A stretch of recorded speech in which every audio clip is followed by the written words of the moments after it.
Hi, my faves. Welcome to all of my new subscribers. Y'all have made me so happy for going on this journey with me. And to my old subscribers, my all-time OGs, I love you all.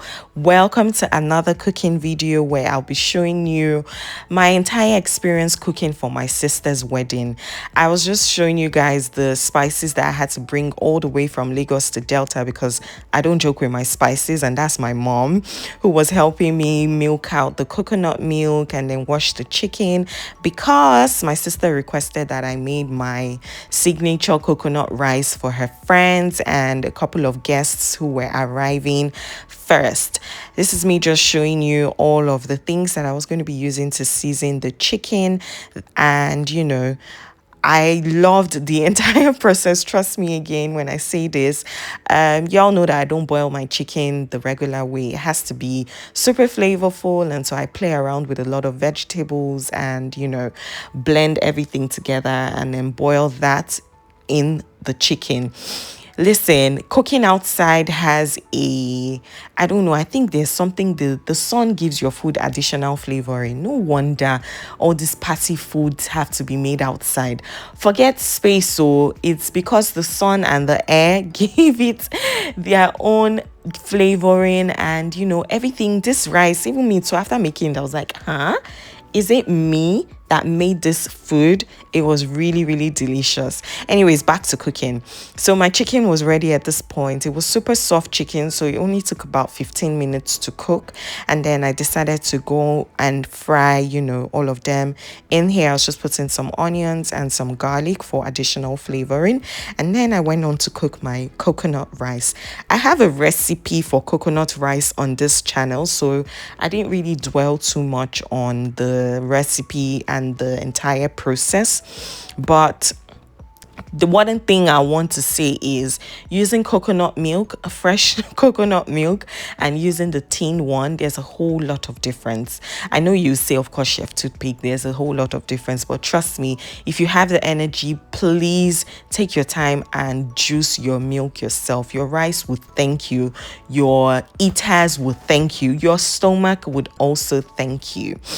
Anyways, I was done with putting the rice, and while that was cooking, I just decided to start out my stew base for saucing the chicken that I was going to be using. To be honest, I had to improvise because I ran out of tomatoes, and being back home, space I wasn't exactly used to. I wasn't sure of the quantities that I told them to buy for me before coming, but anyways, I had to find a way to make it work. And this is the chicken after stewing it.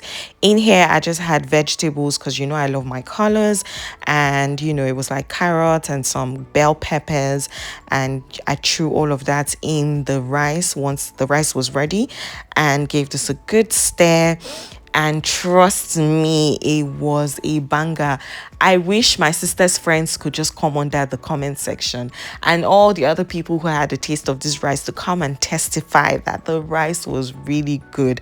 And pro tip or bonus point or reveal, this is the first time I'm making this quantity of food. I was so bothered initially, but I was like, I got this. If I can make it small, I can make it big now. And it came out even better than the smaller portions. Anyways, I plated and we distributed to 30 people. And this was the next day. I had to make jollof rice. This was our initial agreement until she came and said, oh, please, pre-party or the day before, I had to make coconut rice for the party that arrived earlier, or the wedding party that arrived earlier. Anyways, I enjoyed it, so I didn't complain.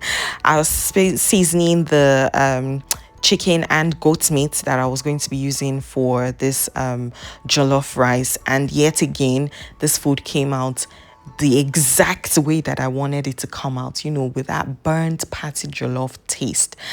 It eventually became the rice that was served majorly at her wedding, and I'm glad they all enjoyed it. I'm glad it finished even before I could have a taste of it. I was only making this as backup for family, but somehow everybody just decided that, listen, this is the one I want. Don't give me the caterer's one, give me Chef Toothpick's own. No jokes or no jokes, guys. Anyways, for my cooking process, again, I already have my jollof recipe on the page, so you can check that out. It would pop up at the end of this video actually, so you can actually have a look on how I make my jollof rice, especially the upgraded patty jollof. Okay.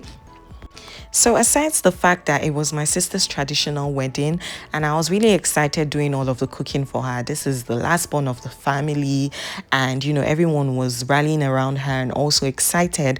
I personally was invested in this wedding because if I had to start a matchmaking class, my sister and her husband would be my first successful couple because I did the introduction for them. God used me as the vessel that he was going to use to link two of them up, and I was so excited. I couldn't be more happier than I was on this day. And that's why I said, you know what, I'm going to pour all of this love that I have for both of them into this pot and make sure that this food tastes like there's actual love portion in it. Congratulations, my girl. Congratulations to her man. You can please drop your prayers and your well wishes for them in the comment section. I'm sure she'll be here reading it. I will get to show you a glimpse of what I looked like on the day after going from chef in the kitchen to sister of the bride. Anyways, enough of my talking. Let me let you guys enjoy the entire cooking process and video.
If you stay through till the end, you, my darling fave, are the real MVP.